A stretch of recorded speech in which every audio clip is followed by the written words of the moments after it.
Una ortesis, o más vulgarmente conocida como férula, es un aparato que se indica para tratar problemas a nivel del área maxilofacial, como problemas disfuncionales, mialgias, bruxismo, dolores articulares o problemas intraarticulares, cefaleas o incluso problemas derivados de la apnea del sueño. Este tipo de aparatos ha de estar muy bien indicado y bien ajustado a las necesidades de cada paciente.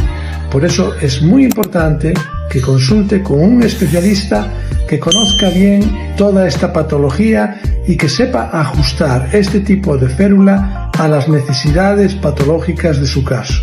De otra manera, estas férulas pueden agravar o generar más problemas que originalmente no existían.